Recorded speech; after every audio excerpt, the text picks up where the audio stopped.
Удивительная страна Таиланд. Удивительная тайская кухня. Здесь используется очень много продуктов, которых у нас не растет. У нас их просто не бывает. Но главный продукт тайской кухни – это рис. Вот участок, где растет рис. Рис выращивать очень сложно. Это тебе не кокосы, которые растут сами по себе на пальме. Сегодня я приготовлю из риса и кокосового молока удивительное, пожалуй, что самое вкусное тайское блюдо. Обратите внимание, что в Таиланде растут разные сорта риса. И нам понадобится именно липкий рис, который не подходит для плова.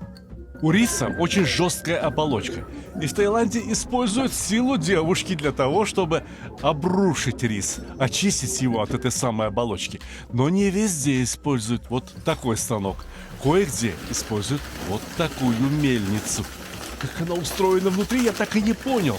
Но 5 минут фитнеса, и вот рис, достаточный для приготовления еды на 5-6 человек, готов. And where is clean rice? Because В верхней емкости не обрушенный рис, а внизу рисовая шелуха, перемешанная с самим рисом. Как же отделить шелуху от риса? here it contains rice grain and Где столько золушек набраться? Но здесь в дело вступает восточная изобретательность. Разумеется, все очень просто. Шелуха легче, рисовое зерно потяжелее. Вот так и отделяют. Но рисовая шелуха – это не отход. Рисовой шелухой набивают подушки, матрасы. Спать очень вкусно. Наверное, спящим на шелухе снится узбекский плов.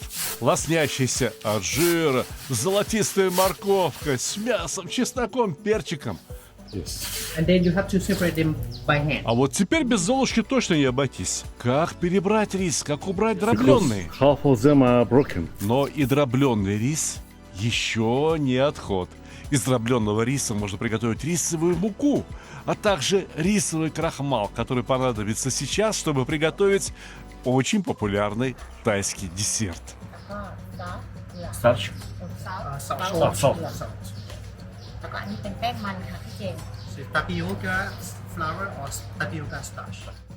Ну-ка скажите мне, вам не встречалась в продаже мука, либо крахмал из тапиоки? Вот понадобится для этого. А помимо этого, разумеется, и рисовый крахмал, либо рисовая мука.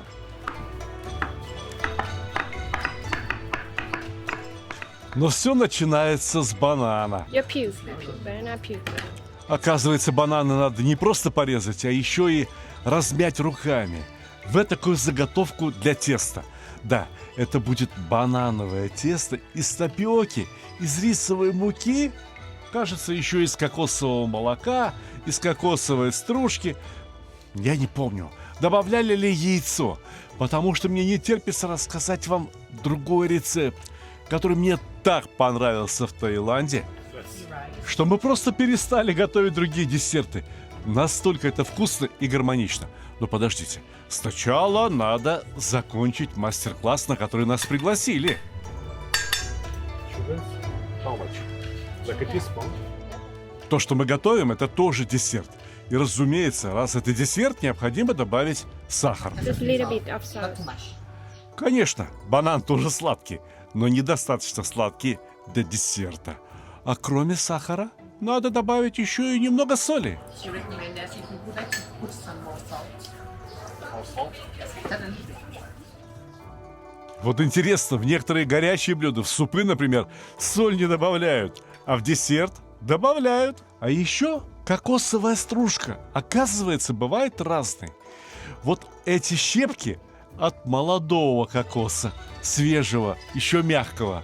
А у нас продают кокосовую стружку сушеную, старого кокоса. Смотрите, какие формочки. Смотрите, какие формочки из бананового листа. Банановый лист иногда попадается у нас в продаже. Формочки такие изготовить можно. Тесто из банана, кокоса, рисовой муки, кокосового молока, тапиоки по формочкам. No oil, no butter. No oil, no butter. Just Very strange. steam. Why no oil, no strange? I like oil. I like butter. Очень странно это выглядит. Где же масло? Но пока что все выглядит очень симпатично. Только полюбуйтесь. Вот если вам принесут такое на стол. So you're gonna take some remark for you. Just yeah, very young. Very young. You can know it. You can know it. Но десерт еще не готов. Можно приготовить его на пару, в пароварке, в мантышнице. Однако для туристов предлагают другой вариант – запеченный на углях.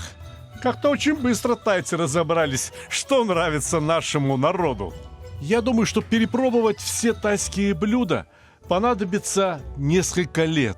В следующей серии о тайской кухне я расскажу вам о блюде, от которого ваша душа запоет.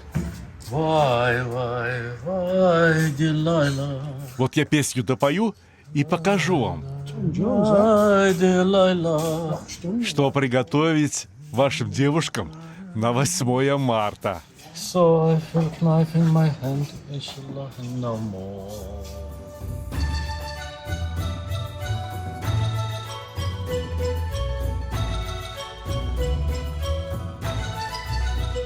Обычно, находясь за границей, я никогда не ем одно и то же блюдо 2 раза. Стараюсь поесть как можно более разнообразно. Но в Таиланде мне встретилось блюдо, которое мне настолько понравилось, что я ел его там раза 3 или 4, а потом еще пошел и купил пачку риса, которая предназначена для приготовления этого блюда. Рис здесь особый, глютеновый. К слову говоря, я крайне не люблю, когда где-то пишут без глютена, без глютена. Ах, как хорошо, что это без глютена. В рисе должен содержаться глютен, а в этом рисе содержание глютена несколько выше, чем в обычных сортах. Так вот, для приготовления липкого сладкого риса, да-да, это десерт из риса, невероятно вкусный, необходимо рис замочить на 3 часа. В какой воде, в холодной или в теплой, это уже не важно, потому что за 3 часа любая вода, какая бы она ни была горячая, остынет. А затем рис необходимо завернуть в марлечку и поставить на пароварку и готовить на пару 30 минут. Правда, вот какое дело. Рис после этого не выглядит еще слишком липким. Он выглядит практически рассыпчатым. Но ничего. Смотрите внимательно. Ковшик. 250 миллилитров кокосового молока. Продается во всех супермаркетах. Сходите, купите. 125 граммов сахара. Размешать, вскипятить и получить нечто вроде сиропа из кокосового молока. После того, как сироп сварился, необходимо дать ему немного остыть. Примерно градусов до 80-85. Но надо иметь в виду, что обычно сиропы, которые содержат в себе довольно много сахара, кипят при более высокой температуре, не при 100 градусах, а при температурах 100 градусов и выше. Рис теряет липкость, крахмал разрушается. Я рассказывал об этом много раз, когда учил вас, как готовить плов. Ну а сейчас примерно половину этого риса необходимо переложить в сироп из кокосового молока и сахара. Я уже говорил вам о процессах, которые происходят с рисом при его нагревании. При температуре 74-84 градуса примерно из рисового крахмала активно образуется клейстер, вот из-за чего плов получается липким. А при температуре 100-102 градуса происходит другая реакция. Клейстер распадается на воду и глюкозу.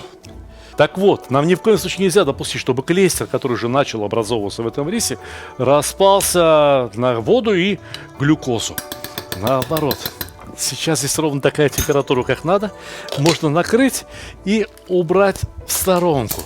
Пусть постоит минут 10.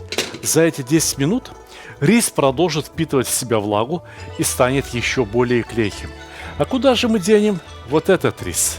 Погодите, у меня для вас сюрприз. Вы догадываетесь, что это такое? Если бы вы были здесь и почувствовали этот запах, то люди моего поколения, несомненно, вспомнили бы лакомство нашего детства – вареную сгущенку. О, сколько кухонь было испачкано этой самой сгущенкой, когда банки взрывались. Теперь ничего варить не надо. Готовую сгущенку, вареную, продают в любом супермаркете. Я развел ее небольшим количеством молока, но до такого состояния, понимаете, как жидкий шоколад. И нагрел. И теперь в эту нагретую сгущенку я опускаю рис. Если тот рис у нас типично тайским вкусом, то этот рис получит типично русский, или, скажем, даже шире, советский вкус. Необходимо перемешать, чтобы сироп из вареной сгущенки и молока как следует пропитал рис. Я понимаю, мне могут сказать: эко-невидаль, сладкий рис, ну и что? А нам больше нравится плов с мясом. Ребята, я вас понимаю, но оказывается, рис – это нечто шире, чем просто плов с мясом и морковкой. Оказывается, из риса можно готовить десерты. Десерты из риса готовят еще и в Корее. Десерты из риса готовят еще и в Азербайджане. А точнее сказать, из рисовой муки. Но как же едят вот этот сладкий, липкий тайский рис? Раз есть что-то сладкое, значит, непременно надо добавить что-то вкусное и кисленькое. И здесь нет ничего лучше, чем что-то сочное, ароматное и кисленькое. Одним словом, такой рис подают с тайскими фруктами. Разумеется, самый популярный фрукт – это манго. Пусть рис постоит, сам себя доготовит, а мы пока нарежем манго. Итак, запоминаем закон природы, связанный с приготовлением риса. Покуда рис горячий, он продолжает впитывать в себя любую влагу до тех пор, пока не превратится в один сплошной комок крахмала.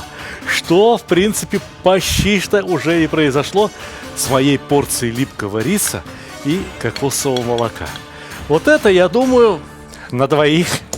Совсем скоро, буквально на днях, любимый весенний праздник. 8 марта. Вот, ребята, приготовьте этакое сердечко вашим возлюбленным, да? И пару долек манго. Лучше десерта, честное слово, просто не придумать. Впрочем, подождите, как не придумать? Как не придумать? Перед вами стоит кто? Перед вами стоит Сталик Ханкишиев, автор самых лучших десертов. Вот это уже выглядит замечательно. Это супер вкусно, ребята. Это, дай любому пацану, это лучше, чем настоящий кожаный мяч для футбола. Да вот с такими ягодами. Но есть идея еще богаче. Рассказать вам, поделиться с вами.